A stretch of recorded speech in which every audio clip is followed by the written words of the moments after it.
ਦਲ ਖਾਲਸਾ ਵੱਲੋਂ 9 ਦਸੰਬਰ ਨੂੰ ਬਠਿੰਡਾ ਵਿਖੇ ਪਹੁੰਚਣ ਦੀ ਅਪੀਲ। ਬੰਦੀ ਸਿੰਘਾਂ ਦੀ ਰਿਹਾਈ ਦੇ ਮੁੱਦੇ ਤੇ ਹੋਈ ਪੰਜ ਸਿੰਘ ਸਾਹਿਬਾਨਾਂ ਦੀ ਇਕੱਤਰਤਾ। ਅਮਰੀਕਾ ਨੂੰ ਭਾਰਤ ਦੀ ਜਾਂਚ ਦੇ ਨਤੀਜਿਆਂ ਦੀ ਉਡੀਕ।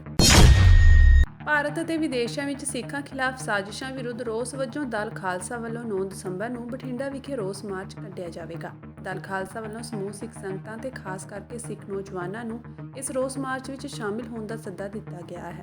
ਦਲ ਖਾਲਸਾ ਨੇ ਅਮਰੀਕਾ ਵਿੱਚ ਇੱਕ ਸਿੱਖ ਆਗੂ ਦੇ ਕਤਲ ਦੀ ਸਾਜ਼ਿਸ਼ ਵਿੱਚ ਇੱਕ ਭਾਰਤੀ ਅਫਸਰ ਦੀ ਸ਼ਮੂਲੀਅਤ ਦੀ ਨਿੰਦਾ ਕਰਦਿਆਂ ਕਿਹਾ ਕਿ ਇਸ ਨਾਲ ਭਾਰਤ ਦੀ ਸਿੱਖ ਵਿਰੋਧੀ ਮਨਸ਼ਾ ਜਗ ਜ਼ਾਹਰ ਹੋ ਗਈ ਹੈ। ਇਸ ਤੋਂ ਪਹਿਲਾਂ ਕੈਨੇਡਾ ਤੇ ਹੁਣ ਅਮਰੀਕਾ ਨੇ ਵੀ ਭਾਰਤ ਦੇ ਇਸ ਸਿੱਖ ਵਿਰੋਧੀ ਰਵੱਈਏ ਦੀ ਆਲੋਚਨਾ ਕਰਦਿਆਂ ਭਾਰਤ ਨੂੰ ਫਟਕਾਰ ਲਗਾਈ ਹੈ। ਹੁਣ ਸਿੱਖਾਂ ਨੂੰ ਇਕਜੁੱਟ ਹੋਣ ਅਤੇ ਆਪਣੇ ਹੱਕਾਂ ਲਈ ਆਵਾਜ਼ ਉਠਾਉਣ ਦੀ ਲੋੜ ਹੈ। ਦਲ ਖਾਲਸਾ ਵੱਲੋਂ ਵਰਲਡ ਹਿਊਮਨ ਰਾਈਟਸ ਡੇ ਦੇ ਮੌਕੇ ਬਠਿੰਡੇ ਦੀ ਧਰਤੀ ਦੇ ਉੱਤੇ ਦਲ ਖਾਲਸਾ ਵੱਲੋਂ ਇੱਕ ਮਾਰਚ ਕਰਨ ਦਾ ਐਲਾਨ ਕੀਤਾ ਗਿਆ। ਪੂਰੀ ਦੁਨੀਆ ਦੇ ਵਿੱਚ 10 ਦਸੰਬਰ ਨੂੰ ਬਤੌਰ ਵਰਲਡ ਹਿਊਮਨ ਰਾਈਟਸ ਡੇ ਦੇ ਤੌਰ ਤੇ ਮਨਾਇਆ ਜਾਂਦਾ ਹੈ ਔਰ 75 ਸਾਲ ਇਸ ਸਾਲ ਪੂਰੇ ਹੋ ਜਾਣੇ ਨੇ ਜਦੋਂ UN ਦੇ ਰੈਜ਼ੋਲੂਸ਼ਨ ਤੋਂ ਬਾਅਦ ਇਹ ਦਿਨ ਜਿਹੜਾ ਹੈ ਉਹ ਮਨਾਉਣਾ ਸ਼ੁਰੂ ਹੋਇਆ। ਸਾਰੀ ਦੁਨੀਆ ਦੇ ਵਿੱਚ ਜਿੱਥੇ ਕਿਤੇ ਵੀ ਮਨੁੱਖੀ ਅਧਿਕਾਰਾਂ ਦਾ ਘਾਣ ਹੁੰਦਾ ਹੈ ਜਾਂ ਜਿੱਥੇ ਕਿਤੇ ਵੀ ਮਨੁੱਖੀ ਅਧਿਕਾਰਾਂ ਨੂੰ ਸਸਟੇਨ ਕਰਨਾ ਹੁੰਦਾ ਉੱਥੇ ਦੇ ਲੋਕ ਇਹਨਾਂ ਦਿਨਾਂ ਨੂੰ ਜ਼ਰੂਰ ਯਾਦ ਕਰਦੇ ਨੇ ਔਰ ਕਿਸੇ ਨਾ ਕਿਸੇ ਰੂਪ ਵਿੱਚ ਮਨਾਉਂਦੇ ਨੇ। ਪਿਛਲੇ ਲੰਬੇ ਸਮੇਂ ਤੋਂ ਜਿਸ ਤਰ੍ਹਾਂ ਦੇ ਹਾਲਾਤ ਇੰਡੀਆ ਦੇ ਬਣੇ ਪਏ ਆ, ਲਗਾਤਾਰ ਇੱਥੇ ਮਨੁੱਖੀ ਅਧਿਕਾਰਾਂ ਦਾ ਘਾਣ ਹੋਣ ਡਿਆ, ਉਹਦੇ ਵਿਰੁੱਧ ਆਪਣੀ ਆਵਾਜ਼ ਚੁੱਕਣਾ ਹਰ ਇੱਕ ਇਨਸਾਫ ਪਸੰਦ ਜਥੇਬੰਦੀ ਔਰ ਹਰ ਇੱਕ ਇਨਸਾਫ ਪਸੰਦ ਇਨਸਾਨ ਦਾ ਹੱਕ ਆ, ਫਰਜ਼ ਆ। ਉਸੇ ਤਹਿਤ ਹੀ ਦਲ ਖਾਲਸਾ ਵੱਲੋਂ ਹਰ ਸਾਲ ਇਹ ਦਿਨ ਜਿਹੜਾ ਮਨਾਇਆ ਜਾਂਦਾ ਹੈ। ਇਸ ਸਾਲ ਵੀ ਇਹ ਦਿਨ ਅਸੀਂ ਬਠਿੰਡੇ ਦੀ ਧਰਤੀ ਦੇ ਉੱਤੇ 9 ਤਰੀਕ ਨੂੰ ਪਹਿਲਾ ਮਾਰਚ ਹੋਏਗਾ। ਜਿਵੇਂ ਮੇਰੇ ਤੋਂ ਪਹਿਲਾਂ ਭਾਈ ਸਾਹਿਬ ਨੇ ਦੱਸਿਆ ਕਿ ਗੁਰਦੁਆਰਾ ਸਿੰਘ ਸਭਾ ਤੋਂ ਲੈ ਕੇ ਫਾਇਰ ਬ੍ਰਿਗੇਡ ਚੌਂਕ ਤੱਕ ਮਾਰਚ ਹੋਏਗਾ ਔਰ ਫਿਰ ਫਾਇਰ ਬ੍ਰਿਗੇਡ ਚੌਂਕ ਦੇ ਵਿੱਚ ਆ ਕੇ ਇੱਕ ਰੈਲੀ ਵੀ ਹੋਏਗੀ ਜਿੱਥੇ ਸਾਡੇ ਵੱਖ-ਵੱਖ ਬੁਲਾਰੇ ਬੋਲਣਗੇ। ਕਾਰਨ ਕੀ ਬਣਿਆ ਕਿ ਸਾਨੂੰ ਇਹੋ ਜਿਹੇ ਦਿਨ ਮਨਾਉਣੇ ਪੈਂਦੇ ਨੇ ਜਾਂ ਕਿਹੜੇ ਨੇ ਮਨੁੱਖੀ ਅਧਿਕਾਰ ਜਿਹੜੇ ਸਾਡੇ ਘਾਣ ਹੁੰਦਾ। ਹਰ ਸਾਲ ਇਹਨਾਂ ਦੀ ਗਿਣਤੀ ਵੱਧਦੀ ਜਾਂਦੀ। ਜਦੋਂ ਅਸੀਂ ਪਿਛਲੇ ਸਾਲ ਮਨਾਇਆ ਸੀ ਉਦੋਂ ਇਹਨਾਂ ਦੀ ਲਿਸਟ ਹੋਰ ਸੀ। ਇੱਕ ਸਾਲ ਦੇ ਵਿੱਚ ਇੰਡੀਆ ਨੇ ਇਹਦੀ ਲਿਸਟ ਦੇ ਵਿੱਚ ਹੋਰ ਵਾਧਾ ਕਰਤਾ ਔਰ ਉਹ ਇਕੱਲਾ ਸਾਡੇ ਵਾਸਤੇ ਨਹੀਂ ਗਾ। ਤੁਸੀਂ ਕਸ਼ਮੀਰ ਤੋਂ ਲੈ ਕੇ ਪੰਜਾਬ, ਦਿੱਲੀ ਤੋਂ ਲੈ ਕੇ ਮਣੀਪੁਰ ਤੱਕ ਪਿਛਲੇ ਇੱਕ ਸਾਲ ਦੇ ਵਿੱਚ ਜਿਸ ਤਰੀਕੇ ਦੇ ਨਾਲ ਮਨੁੱਖੀ ਹੱਕਾਂ ਦਾ ਘਾਣ ਹੋਇਆ ਹੈ ਉਹ ਸਾਡੇ ਸਾਹਮਣੇ। ਜਿਸ ਤਰੀਕੇ ਦੇ ਨਾਲ ਮਣੀਪੁਰ ਦੇ ਵਿੱਚ ਅੱਗਾਂ ਲੱਗੀਆਂ, ਔਰਤਾਂ ਦੀ ਬੇਪੱਤੀ ਹੋਈ ਔਰ ਉਹ ਸਾਰਾ ਕੁਝ ਸਟੇਟ ਸਪਾਂਸਰਡ ਹੋਇਆ ਔਰ ਮੀਡੀਆ ਦੇ ਵਿੱਚ ਸਾਰੀ ਕਵਰੇਜ ਹੋਈ। ਅਸੀਂ ਵੇਖੀ ਆ ਕਿਵੇਂ ਇੱਕ ਖਾਸ ਫਿਰਕੇ ਨੂੰ ਖੁੱਲ੍ਹ ਦਿੱਤੀ ਗਈ ਕਿ ਉਹ ਦੂਸਰੇ ਫਿਰਕੇ ਨੂੰ ਦੱਬੇ, ਕੁਚਲੇ, ਮਾਰੇ, ਉਹਨੂੰ ਖਤਮ ਕਰੇ, ਉਹਨਾਂ ਦੀਆਂ ਔਰਤਾਂ ਦੀ ਬੇਪੱਤੀ ਕਰੇ। ਪਾਕਿਸਤਾਨ ਦੀ ਧਰਤੀ ਦੇ ਉੱਤੇ ਭਾਈ ਪਰਮਜੀਤ ਸਿੰਘ ਪੰਜਵੜ ਦਾ ਕਤਲ ਹੋਇਆ। ਕੈਨੇਡਾ ਦੀ ਧਰਤੀ ਦੇ ਉੱਤੇ ਭਾਈ ਹਰਦੀਪ ਸਿੰਘ ਨਿੱਜਰ ਦਾ ਕਤਲ ਹੋਇਆ। ਭੇਦ ਭਰੇ ਹਾਲਾਤ ਦੇ ਵਿੱਚ ਭਾਈ ਅਵਤਾਰ ਸਿੰਘ ਖੰਡੇ ਦਾ ਡੈਥ ਹੋਈ ਆ। ਇਵੇਂ ਹੀ ਉਸੇ ਲੜੀ ਦੇ ਵਿੱਚ ਚੱਲਦੇ ਹੁਣ ਲੇਟੈਸਟ ਜਿਹੜੀ ਡਿਵੈਲਪਮੈਂਟ ਆ ਉਹ ਇਹ ਕਿ US ਦੀ ਧਰਤੀ ਦੇ ਉੱਤੇ US ਦੇ ਸਿਟੀਜ਼ਨ ਗੁਰਪਤਵੰਤ ਸਿੰਘ ਪੰਨੂ ਨੂੰ ਮਾਰਨ ਦੀਆਂ ਜਿਹੜੀਆਂ ਸਾਜ਼ਿਸ਼ਾਂ ਸੀ ਉਹ ਬੇਨਕਾਬ ਹੋਈਆਂ ਔਰ ਉਹਦੇ ਵਿੱਚ ਇੱਕ ਭਾਰਤੀ ਮੂਲ ਦਾ ਬੰਦਾ ਫੜਿਆ ਗਿਆ। ਉਹ ਕੇਸ ਸਾਰਾ ਤੁਹਾਨੂੰ ਪਤਾ, ਮੈਂ ਉਹਨੂੰ ਦੁਬਾਰਾ ਐਕਸਪਲੇਨ ਨਹੀਂ ਕਰਨਾ ਚਾਹੁੰਦਾ। ਗੱਲ ਸਿਰਫ ਮੈਂ ਇੰਨੀ ਕਹਿਣਾ ਚਾਹੁੰਦਾ ਹਾਂ ਕਿ ਇਹਨਾਂ ਕਿਸੇ ਦੇ ਨਾਲ ਸਹਿਮਤ ਹੋਣਾ ਜਾਂ ਨਾ ਸਹਿਮਤ ਹੋਣਾ ਵੱਖਰੀ ਗੱਲ। ਪੰਨੂ ਦੀਆਂ ਬਹੁਤ ਸਾਰੀਆਂ ਗੱਲਾਂ ਦੇ ਨਾਲ ਮੈਂ ਸਹਿਮਤ ਨਹੀਂ ਹਾਂ, ਉਹਦੇ ਕੰਮ ਕਰਨ ਦੇ ਬਹੁਤ ਸਾਰੇ ਤਰੀਕਿਆਂ ਦੇ ਨਾਲ ਮੈਂ ਸਹਿਮਤ ਨਹੀਂ ਹੋ ਸਕਦਾ, ਪਰ ਉਹਦੇ ਕੰਮ ਕਰਨ ਦੇ ਤਰੀਕੇ ਜਾਂ ਉਹਦੀਆਂ ਗੱਲਾਂ ਦੇ ਨਾਲ ਸਹਿਮਤ ਹੋਣਾ ਜਾਂ ਨਾ ਸਹਿਮਤ ਹੋਣਾ ਇਹ ਕਦੀ ਵੀ ਇਜਾਜ਼ਤ ਨਹੀਂ ਦਿੰਦਾ ਕਿ ਉਸ ਬੰਦੇ ਨੂੰ ਸਰੀਰਕ ਤੌਰ ਦੇ ਉੱਤੇ ਐਲੀਮੀਨੇਟ ਕੀਤਾ ਜਾਵੇ। ਸੋ ਅਸੀਂ ਇਹਨਾਂ ਟਰਾਂਸਨੈਸ਼ਨਲ ਕਿਲਿੰਗਸ ਦੇ ਖਿਲਾਫ ਵੀ ਖੜਾਂਗੇ ਔਰ ਅਸੀਂ ਲੜਾਂਗੇ।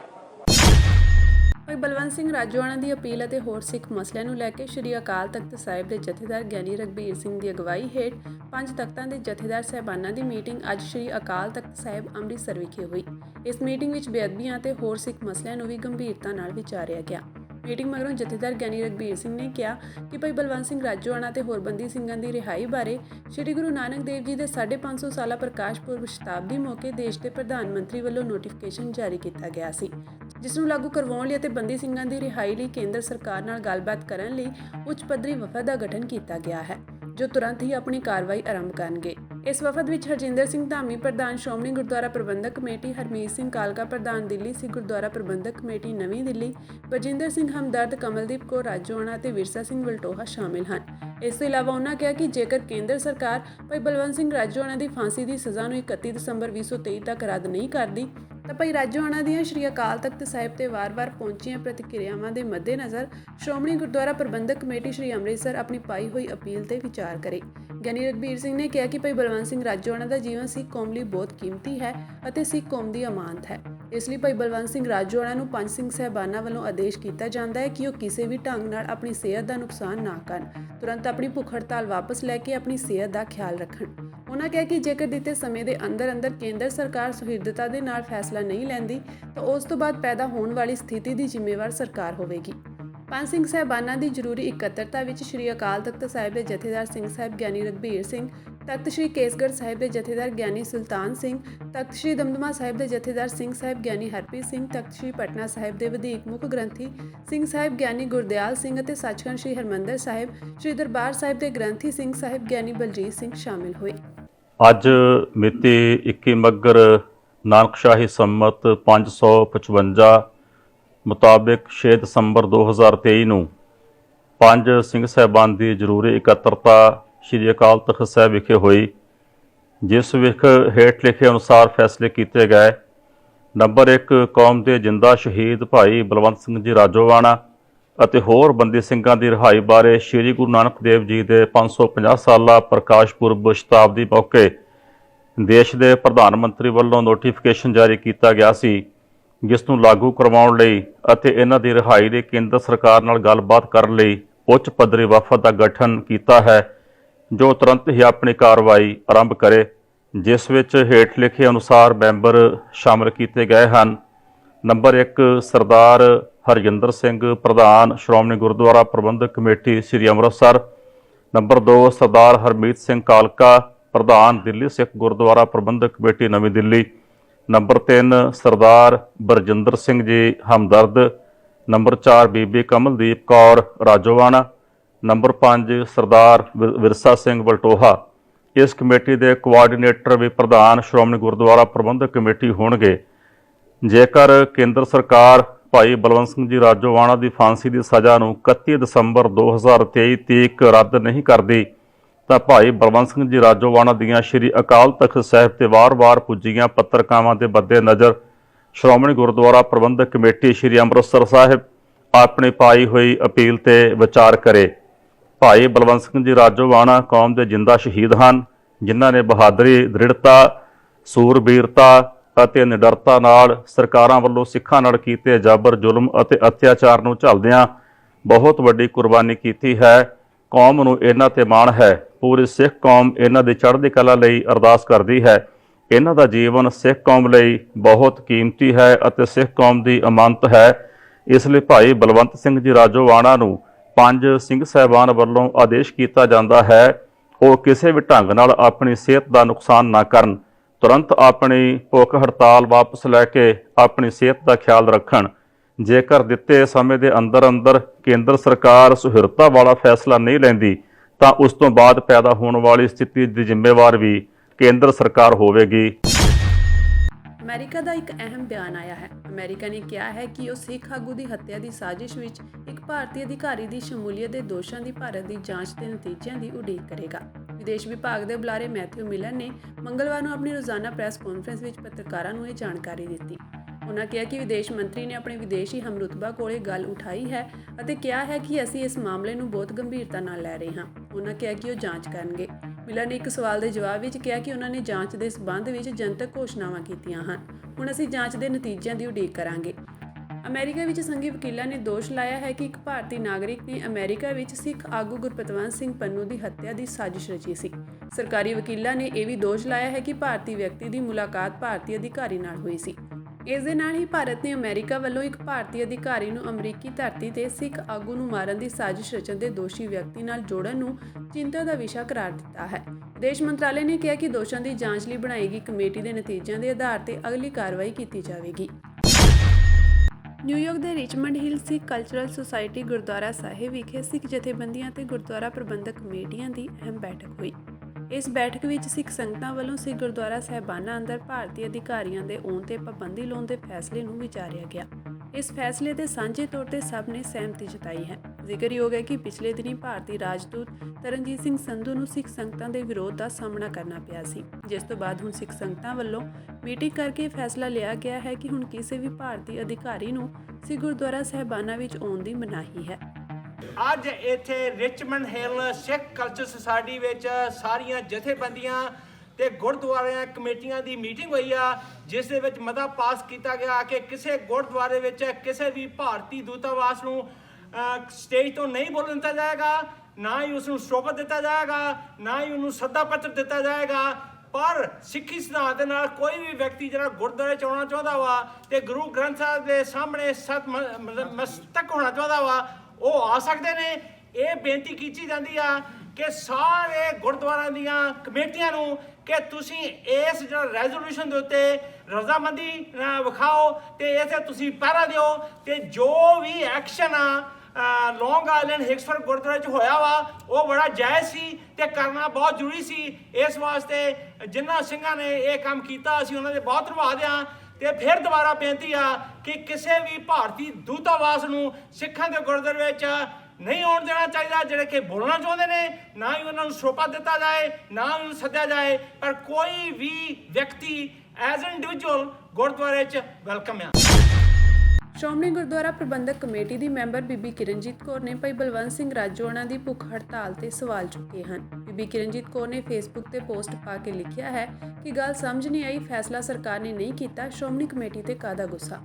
ਸ਼੍ਰੋਮਣੀ ਕਮੇਟੀ ਨੇ ਚੜ੍ਹਤ ਦੇ ਲੱਖਾਂ ਰੁਪਏ ਵਕੀਲਾਂ ਦੀ ਫੀਸਾਂ ਤੇ ਖਰਚ ਦਿੱਤੇ, ਹੋਰ ਕੀ ਕਰੇ, ਮੂੰਹ ਬੋਲੀ ਭੈਣ ਤੇ ਵੀ ਖਰਚ ਕੀਤਾ। ਸ਼੍ਰੋਮਣੀ ਕਮੇਟੀ ਜੱਜ ਦੀ ਥਾਂ ਬਹਿ ਕੇ ਫੈਸਲਾ ਨਹੀਂ ਕਰ ਸਕਦੀ, ਨਾ ਹੀ ਸ਼੍ਰੋਮਣੀ ਕਮੇਟੀ ਦਾ ਕੰਮ ਧਰਨੇ ਦੇਣਾ ਹੈ। ਆਖਿਰ ਭਾਈ ਰਾਜੋਆਣਾ ਨੂੰ ਸਲਾਹਾਂ ਕੌਣ ਦੇ ਰਿਹਾ ਹੈ? ਭਾਈ ਰਾਜੋਆਣਾ ਦੀ ਭੈਣ ਕਮਲਦੀਪ ਕੌਰ ਨੇ ਬੀਬੀ ਕਿਰਨਜੀਤ ਕੌਰ ਨੂੰ ਠੋਕਵਾਂ ਜਵਾਬ ਦਿੱਤਾ ਹੈ। ਉਹਨਾਂ ਕਿਹਾ ਕਿ ਪਹਿਲੀ ਗੱਲ ਵੀਰ ਰਾਜੋਆਣਾ ਨੇ 2012 ਦੇ ਵਿੱਚ ਸ਼੍ਰੋਮਣੀ ਗੁਰਦੁਆਰਾ ਪ੍ਰਬੰਧਕ ਕਮੇਟੀ ਨੂੰ ਅਪੀਲ ਪਾਉਣ ਲਈ ਨਹੀਂ ਕਿਹਾ। ਇਹ ਅਪੀਲ ਸ਼੍ਰੀ ਅਕਾਲ ਤਖਤ ਸਾਹਿਬ ਜੀ ਦੇ ਆਦੇਸ਼ ਤੇ ਸ਼੍ਰੋਮਣੀ ਅਕਾਲੀ ਦਲ ਅਤੇ ਸ਼੍ਰੋਮਣੀ ਗੁਰਦੁਆਰਾ ਪ੍ਰਬੰਧਕ ਕਮੇਟੀ ਵੱਲੋਂ ਪਾਈ ਗਈ ਸੀ। ਤੁਹਾਡੀ ਜਾਣਕਾਰੀ ਲਈ ਦੱਸ ਦਈਏ, ਜੇ ਸਰਕਾਰ ਨੇ ਫੈਸਲਾ ਨਹੀਂ ਕੀਤਾ, ਉਸ ਸਰਕਾਰ ਵਿੱਚ ਤੁਸੀਂ 2014 ਤੋਂ ਲੈ ਕੇ 2020 ਤੱਕ ਭਾਈਵਾਲ ਸੀ ਅਤੇ ਪੰਜਾਬ ਵਿੱਚ 2012 ਤੋਂ ਲੈ ਕੇ 2017 ਤੱਕ ਵੀ ਤੁਹਾਡੀ ਹੀ ਸਰਕਾਰ ਸੀ। ਅਪੀਲ ਵੀ ਤੁਹਾਡੀ ਸੀ, ਫੈਸਲਾ ਕਰਵਾਉਣ ਦੀ ਜ਼ਿੰਮੇਵਾਰੀ ਵੀ ਤੁਹਾਡੀ ਸੀ, ਫੈਸਲਾ ਵੀ ਤੁਹਾਡੀ ਭਾਈਵਾਲ ਸਰਕਾਰ ਨੇ ਹੀ ਕਰਨਾ ਸੀ। ਤੁਹਾਨੂੰ ਲੱਖਾਂ ਰੁਪਏ ਵਕੀਲਾਂ ਤੇ ਇਸ ਲਈ ਖਰਚਣੇ ਪਏ ਕਿਉਂਕਿ ਤੁਸੀਂ ਇਸ ਮਾਮਲੇ ਵਿੱਚ ਆਪਣੇ ਬਣਦੇ ਕੌਮੀ ਫਰਜ਼ ਨਹੀਂ ਨਿਭਾ ਸਕੇ। ਵੀਰ ਰਾਜੋਆਣਾ ਤਾਂ ਆਪਣੇ ਕੌਮੀ ਫਰਜ਼ ਅਦਾ ਕਰਦੇ ਹੋਏ 28 ਸਾਲਾਂ ਤੋਂ ਜੇਲ੍ਹ ਵਿੱਚ ਅਤੇ 17 ਸਾਲਾਂ ਤੋਂ ਫਾਂਸੀ ਚੱਕੀ ਵਿੱਚ ਬੰਦ ਹਨ। ਉਹਨਾਂ ਕਿਹਾ ਕਿ ਜੇਕਰ ਸ਼੍ਰੋਮਣੀ ਗੁਰਦੁਆਰਾ ਪ੍ਰਬੰਧਕ ਕਮੇਟੀ ਨੇ ਪਰਿਵਾਰ ਦੀ ਮਦਦ ਕਰ ਦਿੱਤੀ ਤਾਂ ਕੀ ਤੁਸੀਂ ਬਦਲੇ ਵਿੱਚ ਇਹ ਚਾਹੁੰਦੇ ਹੋ ਕਿ ਵੀਰ ਰਾਜੋਆਣਾ ਨਾਲ ਹੋ ਰਹੀ ਬੇਇਨਸਾਫੀ ਦੇ ਖਿਲਾਫ ਅਸੀਂ ਆਵਾਜ਼ ਨਾ ਉਠਾਈਏ, ਵੀਰ ਰਾਜੋਆਣਾ ਨੂੰ ਫਾਂਸੀ ਚੱਕੀ ਵਿੱਚ ਤਿਲ ਕੇ ਮਰਨ ਲਈ ਛੱਡ ਦਈਏ। ਉਹਨਾਂ ਕਿਹਾ ਕਿ ਜਿੰਨੀ ਤੁਸੀਂ ਪਰਿਵਾਰ ਦੀ ਮਦਦ ਕੀਤੀ ਹੈ, ਤੁਸੀਂ ਕਦੇ 28 ਸਾਲਾਂ ਦੀਆਂ ਮੁਲਾਕਾਤਾਂ ਦਾ ਹਿਸਾਬ ਲਾ ਲੈਣਾ, ਤੁਹਾਡੀ ਮਦਦ ਤਿੰਨਕਾ ਮਾਤਰ ਨਜ਼ਰ ਆਵੇਗੀ।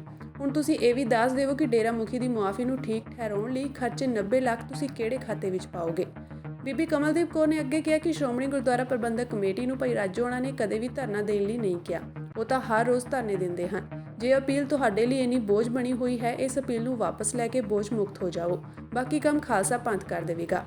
ਉਹਨਾਂ ਅੱਗੇ ਕਿਹਾ ਕਿ ਭਾਈ ਰਾਜੋਆਣਾ ਨੂੰ ਸਲਾਹਾਂ ਕੋਈ ਵਿਅਕਤੀ ਨਹੀਂ ਦੇ ਰਿਹਾ। 28 ਸਾਲਾਂ ਦੀ ਜੇਲ੍ਹ, 17 ਸਾਲ ਫਾਂਸੀ ਚੱਕੀ ਦਾ ਅਤੇ ਸਾਡੇ ਆਗੂਆਂ ਦੀਆਂ ਸ਼੍ਰੀ ਅਕਾਲ ਤਖਤ ਸਾਹਿਬ ਜੀ ਨੂੰ ਢਹਿ ਢੇਰੀ ਕਰਨ ਵਾਲੇ ਹਜ਼ਾਰਾਂ ਨਿਰਦੋਸ਼ ਸਿੱਖਾਂ ਦੀ ਕਾਤਲ ਕਾਂਗਰਸ ਦੇ ਆਗੂਆਂ ਨਾਲ ਸਾਂਝਾਂ ਦਾ ਵਰਤਾਰਾ ਉਹਨਾਂ ਨੂੰ ਸਲਾਹਾਂ ਦੇ ਰਿਹਾ ਹੈ।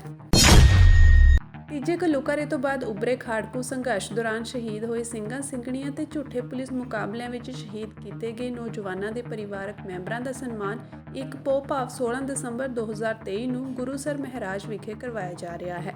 20ਵੀਂ ਸਦੀ ਦੇ ਮਹਾਨ ਸਿੱਖ ਜਰਨੈਲ ਸੰਤ ਬਾਬਾ ਜਰਨੈਲ ਸਿੰਘ ਜੀ ਭਿੰਡਰਾਂਵਾਲਿਆਂ ਵੱਲੋਂ ਮੇਰੀ ਪੀਰੀ ਦੇ ਸਿਧਾਂਤ ਸ਼੍ਰੀ ਅਕਾਲ ਤਖਤ ਸਾਹਿਬ ਤੇ ਸ਼੍ਰੀ ਗੁਰੂ ਗ੍ਰੰਥ ਸਾਹਿਬ ਜੀ ਦੀ ਅਗਵਾਈ ਵਿੱਚ ਆਰੰਭੇ ਹਥਿਆਰਬੰਦ ਸੰਘਰਸ਼ ਦੌਰਾਨ ਸ਼ਹੀਦ ਸਿੰਘਾਂ ਤੇ ਵਾਰਸਾਂ ਲਈ ਇਹ ਸਨਮਾਨ ਸਮਾਰੋਹ ਲਹਿਰ ਦੌਰਾਨ ਸ਼ਹੀਦ ਹੋਏ ਬਾਬਾ ਹਰਦਿਆਲ ਸਿੰਘ ਜੀ ਗੁਰੂਸਰ ਮਹਾਰਾਜ ਕਾਰ ਸੇਵਾ ਸਰਹਾਲੀ ਵਾਲਿਆਂ ਨੂੰ ਸਮਰਪਿਤ ਹੋਵੇਗਾ। ਬਾਬਾ ਹਰਦੀਪ ਸਿੰਘ ਮਹਾਰਾਜ ਤੇ ਮੈਂਬਰਾਂ ਨੇ ਸਥਾਨਕ ਪ੍ਰੈਸ ਮਿਲਣੀ ਦੌਰਾਨ ਇਸ ਦੀ ਜਾਣਕਾਰੀ ਦਿੱਤੀ ਹੈ। ਉਹਨਾਂ ਕਿਹਾ ਕਿ ਇਲਾਕੇ ਦੇ ਸ਼ਹੀਦਾਂ ਤੇ ਝੂਠੇ ਪੁਲਿਸ ਮੁਕਾਬਲਿਆਂ ਵਿੱਚ ਸ਼ਹੀਦ ਕੀਤੇ ਗਏ ਨੌਜਵਾਨਾਂ ਦੇ ਵਾਰਸਾਂ ਬਾਰੇ ਜਾਣਕਾਰੀ ਇਕੱਠੀ ਕਰਨ ਅਤੇ ਉਹਨਾਂ ਨੂੰ ਬੇਨਤੀ ਸੱਦਾ ਪੱਤਰ ਦੇਣ ਲਈ ਇੱਕ 5 ਮੈਂਬਰੀ ਕਮੇਟੀ ਬਣਾਈ ਗਈ ਹੈ, ਜਿਸ ਵਿੱਚ ਵੱਖ-ਵੱਖ ਜਥੇ ਪਿੰਡ ਵਿੱਚ ਉਹਨਾਂ ਦੇ ਘਰ-ਘਰ ਜਾ ਕੇ ਉਹਨਾਂ ਨਾਲ ਰਾਬਤਾ ਕਰ ਰਹੇ ਹਨ। ਉਹਨਾਂ ਸ਼ਹੀਦਾਂ ਦੇ ਪਰਿਵਾਰਕ ਮੈਂਬਰਾਂ ਤੇ ਇਲਾਕੇ ਦੀ ਸਿੱਖ ਸੰਗਤ ਨੂੰ ਇਸ ਸਮਾਗਮ ਲਈ ਸਹਿਯੋਗ ਦੇਣ ਤੇ ਹੁਮ-ਹੁਮਾ ਕੇ ਪਹੁੰਚਣ ਦੀ ਅਪੀਲ ਕਰਦਿਆਂ ਕਿਹਾ ਕਿ ਸ਼ਹੀਦ ਕੌਮ ਦਾ ਸਰਮਾਇਆ ਹੁੰਦੇ ਹਨ, ਉਹਨਾਂ ਨੂੰ ਵਿਸਾਰ ਦੇਣਾ ਇਤਿਹਾਸ ਨਾਲ ਦਗਾ ਕਰਨ ਵਾਲੀ ਗੱਲ ਹੋਵੇਗੀ। ਸਮਾਗਮ ਦੀ ਜਾਣਕਾਰੀ ਦਿੰਦਿਆਂ ਉਹਨਾਂ ਕਿਹਾ ਕਿ ਸਵੇਰੇ 9:30 ਵਜੇ ਸ਼੍ਰੀ ਅਖੰਡ ਪਾਠ ਸਾਹਿਬ ਦੇ ਭੋਗ ਉਪਰੰਤ 10 ਵਜੇ ਤੱਕ ਕੀਰਤਨ ਦਰਬਾਰ, ਢਾਡੀ ਵਾਰਾਂ ਤੇ 11 ਵਜੇ ਸਨਮਾਨ ਸਮਾਰੋਹ ਸ਼ੁਰੂ ਹੋਵੇਗਾ। ਪੰਜਾਬ ਸਿਰ ਚੜੇ ਕਰਜ਼ੇ ਨੂੰ ਲੈ ਕੇ ਸ਼੍ਰੋਮਣੀ ਅਕਾਲੀ ਦਲ ਬਾਦਲ ਨੇ ਆਮ ਆਦਮੀ ਪਾਰਟੀ ਸਰਕਾਰ ਤੇ ਵੱਡੇ ਇਲਜ਼ਾਮ ਲਾਏ ਹਨ। ਅਕਾਲੀ ਆਗੂ ਬੰਟੀ ਰੋਮਾਣਾ ਨੇ ਆਪ ਤੇ ਨਿਸ਼ਾਨਾ ਸਾਧਦਿਆਂ ਕਿਹਾ ਕਿ ਆਪ ਸਰਕਾਰ ਨੇ ਕਰਜ਼ੇ ਦੇ ਨਾਂ ਤੇ ਆਪਣੇ ਨਿੱਜੀ ਹਿੱਤਾਂ ਲਈ ਪੈਸੇ ਵਰਤੇ ਹਨ, ਜਿਸ ਦਾ ਬੋਝ ਪੰਜਾਬ ਦੇ ਲੋਕਾਂ ਤੇ ਪਵੇਗਾ।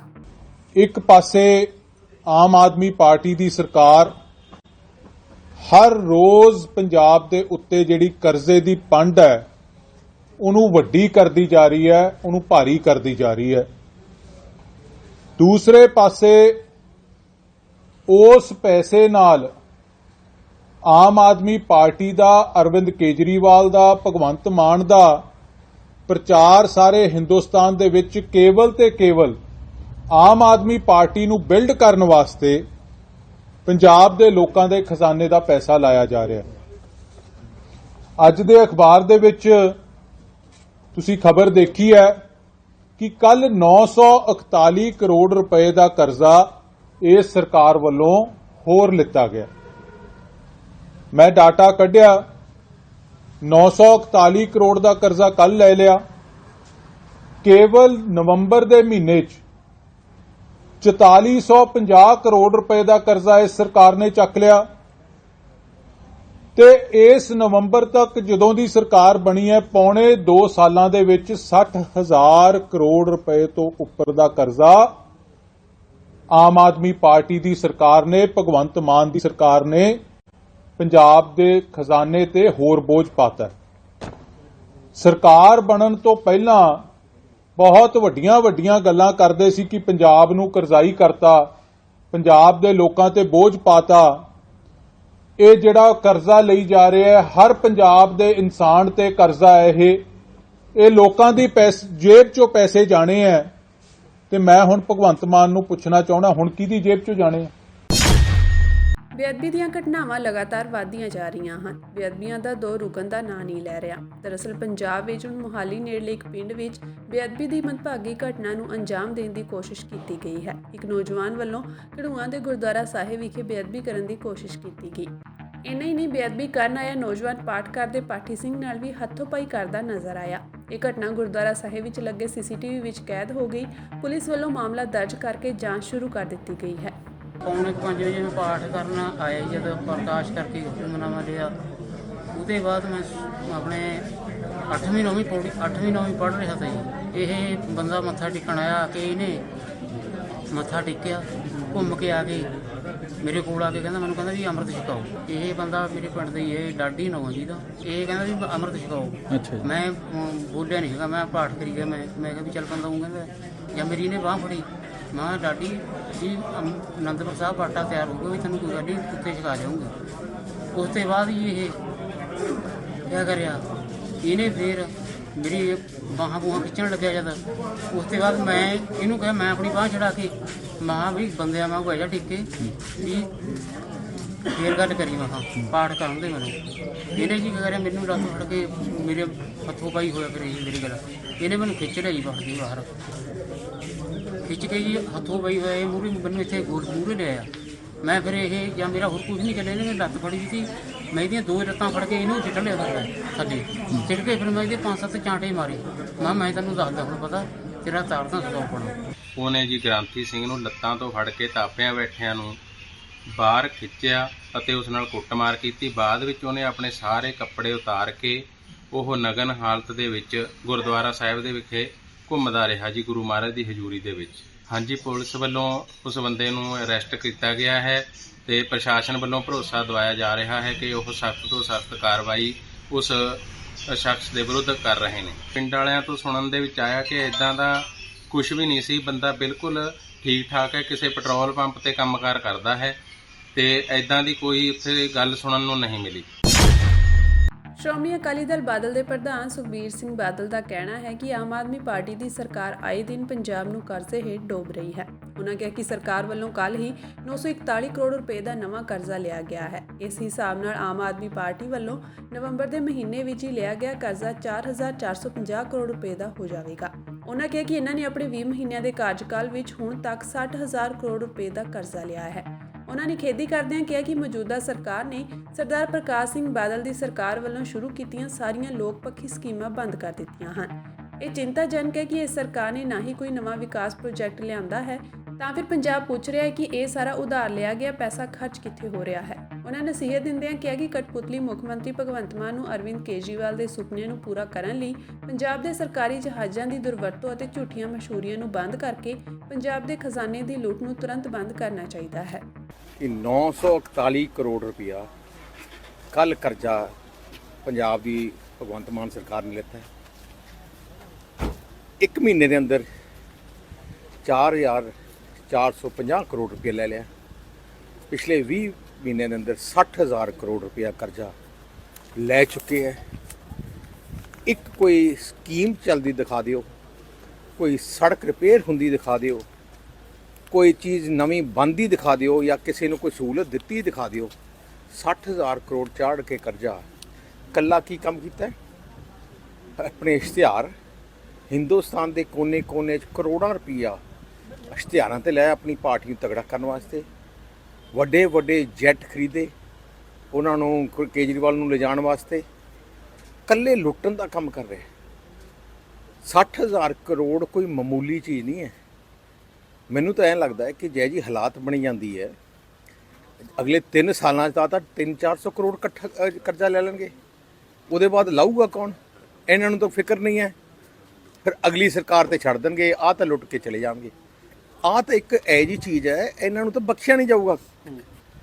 ਕਿਸੇ ਦੀ ਵੀ ਸਰਕਾਰ ਹੈ, ਕੋਈ ਨਹੀਂ ਬਖਸ਼ੂਗਾ, ਕਿਉਂਕਿ ਜਿੰਨੀ ਲੁੱਟ ਇਹਨਾਂ ਨੇ ਕੀਤੀ ਹੈ, ਜੋ ਪੰਜਾਬ ਨੂੰ ਤਬਾਹ ਕੀਤਾ ਹੈ, ਜਿਸ ਲੈਵਲ ਤੇ ਇਹਨਾਂ ਨੇ ਕਰਪਸ਼ਨ ਕਰ ਰਹੇ ਆ ਤੇ ਰਿਕਾਰਡ ਕਾਇਮ ਕੀਤਾ।